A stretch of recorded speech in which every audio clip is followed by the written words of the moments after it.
You're listening to the Zipline Logistics Truck Yeah podcast, where we explore all kinds of hot topics in the logistics industry. Get ready to learn, laugh, and get your freight on. Ladies and gentlemen, welcome back to another edition of the Zipline Logistics podcast. My name is Jesse Jewett. Joined with me, as always, Teddy Lee Knox. Hello, Teddy. Hello. How are you? Wonderful. We have a special guest, another recurring guest, our LTL specialist, Curtis Garrett, the CEO at Rate Hero. Hello, Curtis. Hello. Lucky number 3, I think. Yes. Yeah, check it out on other editions of the Truck Yeah podcast. But as I mentioned at the front, the top there, Curtis is a LTL. We're going to call you a guru, and we're just going to dive in. I thought we agreed on wizard Wizard? Okay. Apologies. or warlock or something. There was LTL warlock. some fun. Warlock. Something magical is basically what we're trying to say. I heard Overlord once. Okay. I don't know how. It was from a younger guy in the video game generation. So I like that think one. that was his word for guru. But call me what you need to. There's a little I'll answer. edge to Overlord. I like that. Yeah, you have your options now. But today we're talking about optimizing LTL. Okay, so to me, when I hear that, it's like just making sure, LTL can be super beneficial, in my opinion, as far as driving down costs for our customers. And Curtis is going to correct me if I'm wrong, but so the best way to do that is kind of checking a lot of boxes on information and some of the things that we're going to get into. So right off the bat, Curtis, why don't you give us like a 2 to 5 minute kind of just rundown of general LTL information and or knowledge?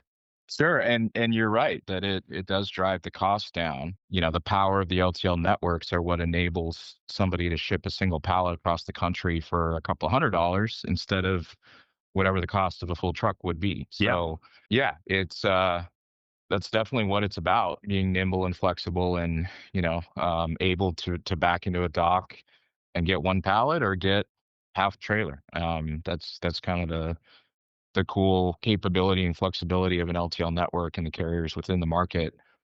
The other thing too, just from the word optimization, a lot of people think of that in a sense that might mean consolidation and actually grouping LTL shipments to take them out of an LTL network into truckload or some other mode. So that's definitely one part of it as well, in the overall supply chain view and just customer specific and relevant analyses. But when I think about truly optimizing LTL, it really has to start, I think, from a knowledge standpoint.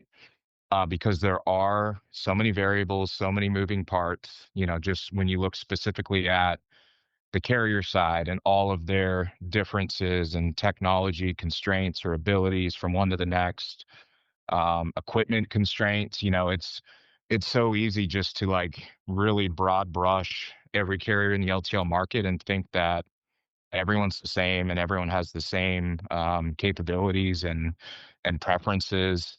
But there's carriers out there. There's large LTL carriers. One I'm thinking of that's a regional or actually a super regional, covers multiple states, and their line haul network is comprised of like 55% straight trucks. It's it's a little different than your typical pup trailers that are 28 feet long and the full height of a regular 53. And so they're where they're located, there's a lot more bigger metro areas, and they're trying to probably put together, milk runs and do next day or even potentially same day deliveries where they can, if they're picking up and delivering, on the same unit. And that just makes them more nimble, without kind of the constraint of just putting their nets in every morning, getting all the shipments and then bringing everything back to that local terminal to then consolidate and reroute and that sort of thing. So, and I want to tell people like it is possible. Like LTL can seem overwhelming, and I've said in the past, it shouldn't be where in any industry, in my opinion, like it takes 10 years of pain and battle scars to kind of like deem yourself proficient in it, and be comfortable with it. So I think if you approach it right on the front end, and you really understand all of these variables and moving parts and options really is what they surmount to be, then you can build a good LTL framework or system for your company and for your clients. And a lot of it, like the cool thing about LTL, all the moving parts, they're named, they're categorized, you can attach logic to them. So Hmm. it's not a lot of gray. It's not a lot of like, well, I hope the driver is having a good day and I can reach them or they're going to get to my location on time. It's a very highly systematized engine that is predictable for the most part. And from a pricing and procurement standpoint up front to, doing your bid and building the right program to cover the right costs and service down to audit and payments and kind of finalizing, the life cycle of an LTL shipment, it is very controllable, very, very systematized. And the key is just arm yourself with the knowledge up front to be able to move those parts and pieces around in the way that makes sense for you. I feel like everything you're saying, we deal with it every single day, makes sense. Like, yes, so easy to do. But I feel like, even people onboarding into Zipline for the first time, talking to customers, talking to anyone else, when you go through these things, it's just the amount of times you get stopped to be like, what does that mean? What about this situation? What about that situation? And there's only so many scenarios you can go through, but once you get that knowledge, which takes a decent amount of time to understand how this system works, you're set. But I think that's also why it is so important to have the right resources, whether that is connections actually with that, LTL carrier, those carrier relationships, but then also someone that you're able to discuss with and discuss options to see, loading, stackability, things like that that make the biggest difference when, even though you have the knowledge, you still need to be able to bounce those ideas off of them. Absolutely. And your go-to-market strategy, for a 3PL specifically in this case, like the way Zipline does it already puts you further ahead, I think, because you're so, you know, focused on a specific niche and vertical. So you have no choice but to get, way upstream with your customers and way downstream with your carrier partners and kind of, know all the variables involved there. Where if I think back to all the years, all the companies that I've seen and either been a part of or been privy to, the ones that have the most like chaos and just kind of have that, well, LTL is the necessary evil, something's going to go wrong type of mentality, they're always the broadest and they're more transactional, using blanket rates only, getting rates from anybody and everybody, like boasting about, hey, there's 37 LTL carriers quoting on every shipment in our TMS. And when you're just choosing, who the right carrier is from a routing perspective based on that cheapest price, there's all these other variables from a service and capability side that aren't aligned. And then that's why you're going to run into more issues. So the focus and streamline aspect of take a bit of a risk to say, yeah, we're not going to be everything to everybody. We're going to focus on this industry or these markets specifically and be the best in those. I think is very smart. But I think a lot of companies are scared to do that because they don't want to potentially, miss other business that might come their way. But Right. it's working for Zipline. I don't know why this popped into my head, and it's not really applicable to this topic, but there's going to be a connection, and I hope you both understand it, and some of our listeners understand it. Let's guess what Recently, it was first. okay, Potatoes? no, no, no, Okay. no. Watermelons. In the recent, we'll call it recent. I haven't played a lot of video games in a relatively long time, but certainly in like if you're familiar with Tiger Woods PGA Tour game, really a lot of the games now have like customizable characters, Mm-hmm. and that's how I'm trying to connect the dots to LTL. Like there are so many different categories, right? If you're a golfer, you can customize your shoes, your shirt, your pants, your wristbands, your glove, your hat, your visor, your clubs, right? There's 14 clubs in your bag, all these things, your ball. And LTL is the same way, right? You've got all of these different categories that you can customize to get and drill down into the most specific pricing and in our case, best pricing that you could possibly have. You mentioned Yeah. regions, you mentioned product, you mentioned receivers, lift gates, inside delivery, white glove service. I mean, all of these things, class, Yeah, freight. there's so many things. Right. So that's kind of where I was thinking about it of it is a little bit video game-esque. It just popped in there thinking of a screen and clicking all these boxes and changing it around. I think that's such a good point, and how quickly something can actually go wrong by clicking the wrong box. Yeah. Like if you pick the wrong piece of equipment, depending on the game, and you lose and you can't switch it, like all of that goes Yeah. into it. So I think that it is like a video game, and like any video game, you have to be able to play it. You have to experience it. Sure. You got to listen to the intros. I assume I actually don't play video games. I'm the wrong person to be talking about this. You understand. But you gotta do a little pre-work, right? Yeah. Yeah, that's one of the best analogies I've heard, actually, because Well like done. and it makes me think of something I often talk about. Like I look at the LTL industry like either a team with the different carriers as different players on the team, Yeah. or one level up and it's like a league, and each carrier is like a team that has different, different skill sets, different payroll levels. But yeah, if you think of that customized player, and they have all the bars, their swing speed Right.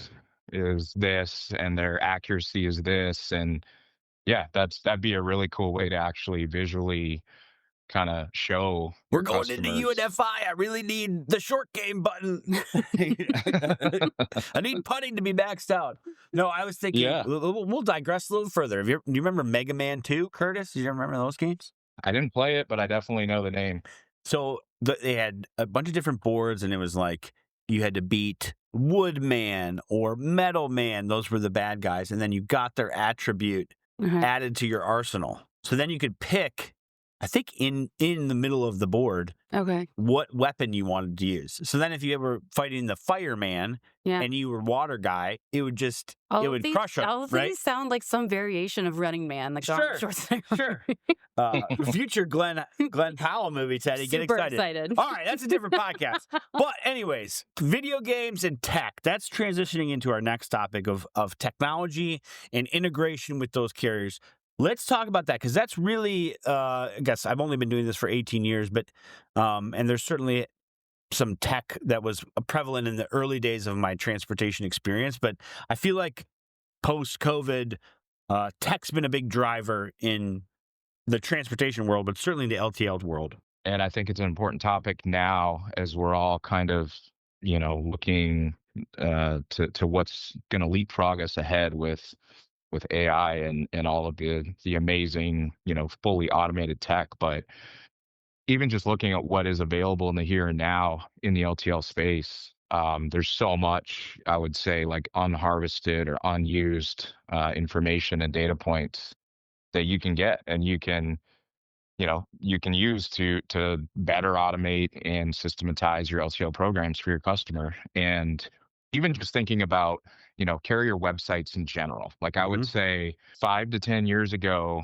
the average carrier website in the LTL world looked like it was from the late 90s, and you might have had some, rate quoting and track and trace functionality, but there's been a huge uptick in just the quality and the richness of your average LTL carrier's website now.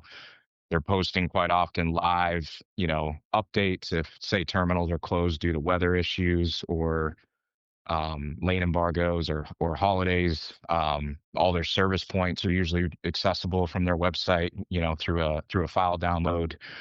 So there's a lot of valuable stuff on there. Obviously their rules, tariffs, basically anything you need to know in order to not just do business with that company, but enhance the business and make it a smooth, low friction experience.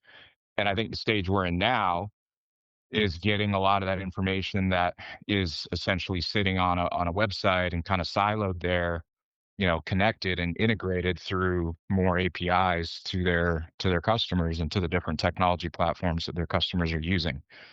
So we've had, the 4 or 5 main API calls in the industry now for probably close to 10 years.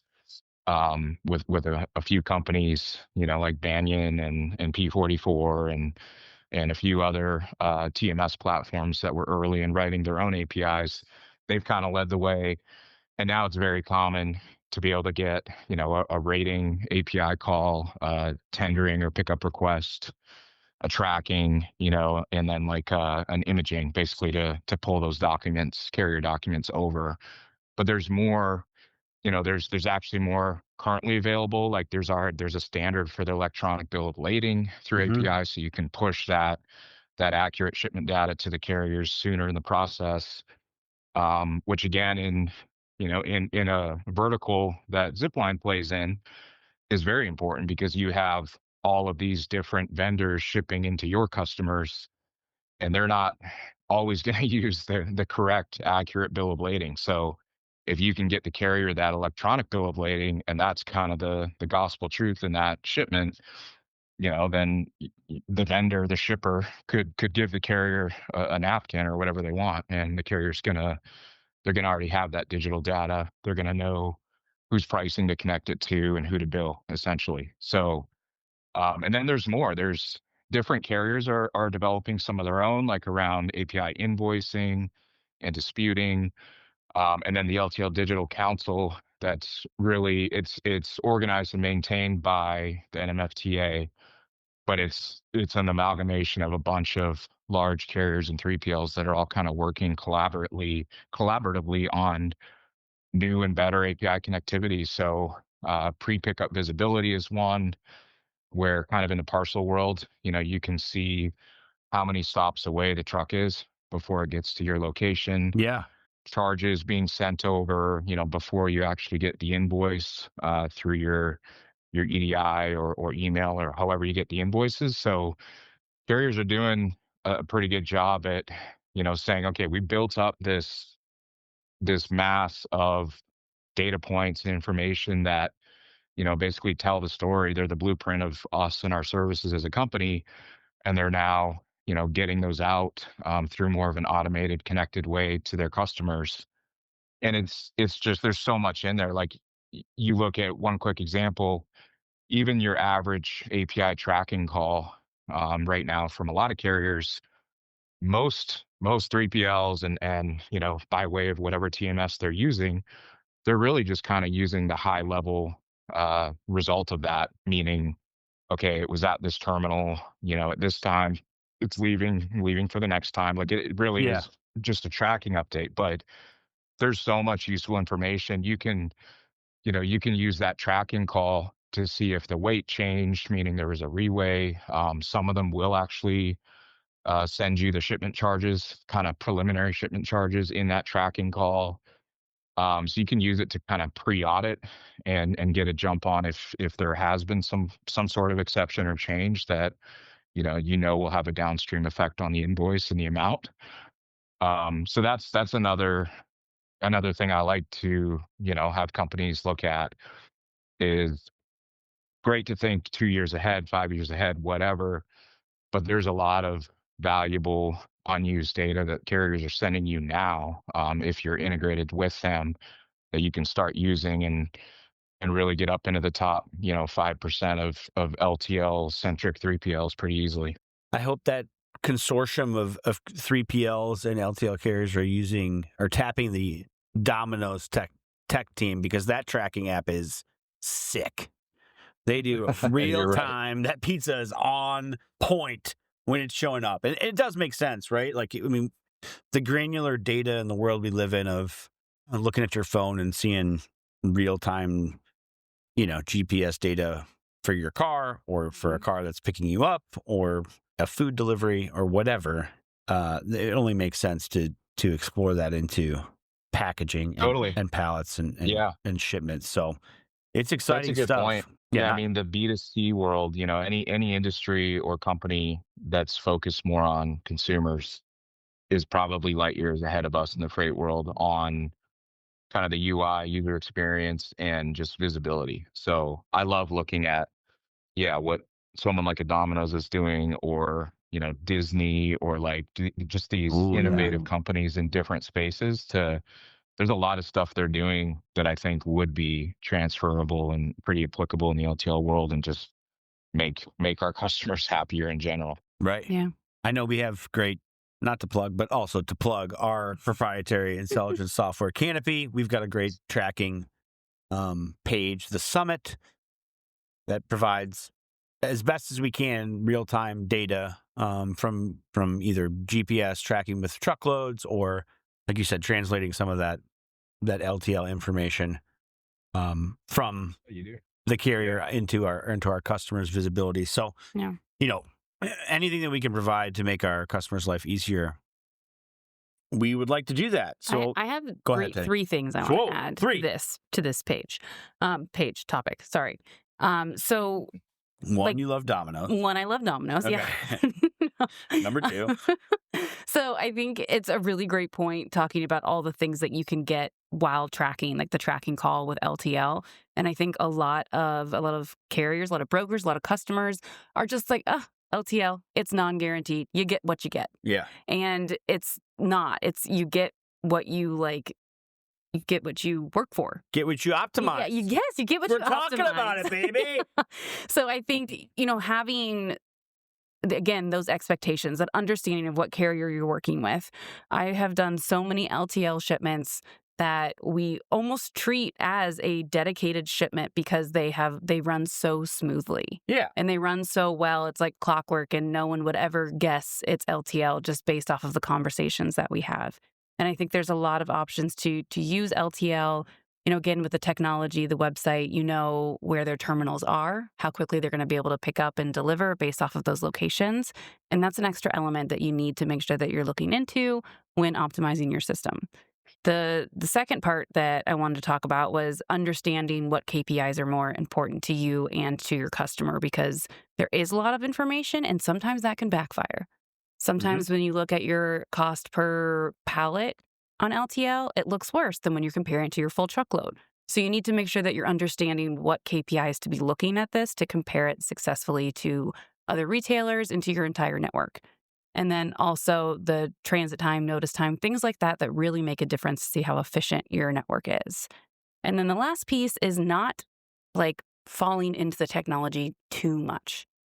We are not afraid to call these terminals. I have many terminals that I talk to often. We're friends. We chat.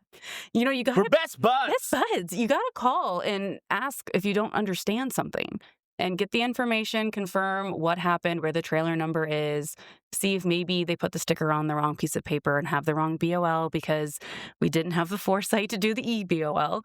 But I think that those are the things that are really important to remember too, is that you can't actually just fall in, oh, great, we got API connectivity. You don't need to do anything else. Yeah. That is not correct. And if you have anyone telling you that, please double check, ask more questions. Great call out. Sure. Yep. The It's final data and connectivity with a layer of nuance within, the foundation of good relationships.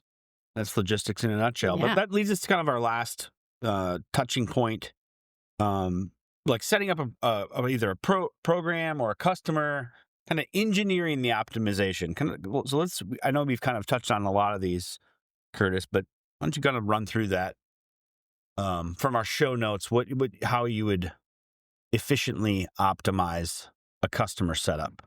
Yeah, I would say most of what we've talked about is kind of like at a global, infrastructure level, where these are all good practices that can potentially work for anyone. But when it comes to a specific customer, and starting with an RFP, getting pricing back from all potential service providers, and then making the choice, that's always got to be a combination of price and service. It's wherever the intersection of those two axes falls, the price and service intersection, like that's what you got to go with, and that's who you have to award from a carrier perspective. So that's where things like, you may have great tech integration and connectivity with a certain carrier, but when it comes to customer A, if their terminal is 2 hours away, they're probably not going to be the best choice. Right. So you've got to get more granular, get to that customer specific level, from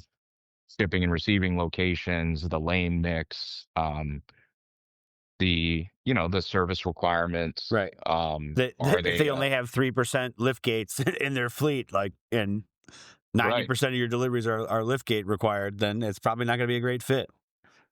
Exactly. Yeah. And they're just their service and capabilities. Like to Teddy's point, uh, and to add to that, you also get what you pay for in Mhm. LTL. And that's both from a carrier choice perspective, but also a lot of carriers have specific, programs, guaranteed programs, retail programs, must arrive by programs.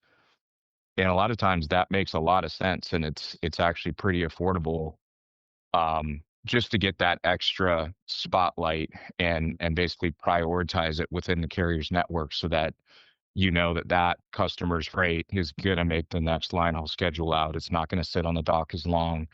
It's gonna be kind of in that top 5 to 10% of shipments that the carrier is handling. And it'd be interesting to know carrier by carrier, like what percentage of their shipments are just standard transit, standard service level versus one of those elevated service levels. And if I had to guess, it's probably the large majority of of their shipments that are standard, and Mhm. people get stingy on the front end and they don't want to pay the upcharge. But you have to look at the total end-to-end cost, not only managing or facilitating that shipment as a third party, but are there more claims? Are there more exceptions? Are there, late deliveries resulting in fines from retail consignees, grocery consignees, that sort of thing? So yeah, it's everything we talked about in the first half, and then just taking it a step lower to then connect the dots with, okay, what does this specific customer of mine need? Beyond just the price and the rates up front, but the locations, the capabilities, the equipment types, the size of the network. Does this carrier have enough, TSA certified drivers if that customer has freight going into airports or whatever? So it does need to get very specific. But I think with the current mix of the top 30 or 40 LTL carriers in the market, there's more than enough combinations to put the right program together for each customer. Absolutely. Customize that character. That's going to be a big takeaway from this from this podcast. I think that kind of nails it. Any final parting thoughts? That was beautiful in that description of really uncovering every stone, like we said, customizing all of the information, and then um, I guess certainly learning from some of the choices, right, that you make, and I think keeping the information up to date. That's a big push here at Zipline, is trying to understand those, particularly on the receivers that we deliver into, like you mentioned, on a retailer base of, they don't change super often, but when they do, it can impact the service levels significantly if a preferred carrier either comes out of favor or maybe stops dropping at those facilities, et cetera, et cetera. So it can change. But anything that we missed, Curtis? No, all I'm going to say is I hope Dustin listens to this, because next time I log into Canopy, I'd like to see a carrier character chooser. Yeah, Yes. that would be sweet. That would be cool. Well, thank you once again, Curtis Garrett, CEO of Rate Hero, for joining us. As always, like and subscribe on Apple and Spotify. Check us out, www.ziplinelogistics.com, or give us a call if you want to talk about any LTL related shipments. 888-GO-ZIPLINE. On behalf of Teddy, thank you for joining us for another edition of the Zipline Logistics podcast. We'll see you next time. Thanks, Curtis. Thank you, guys.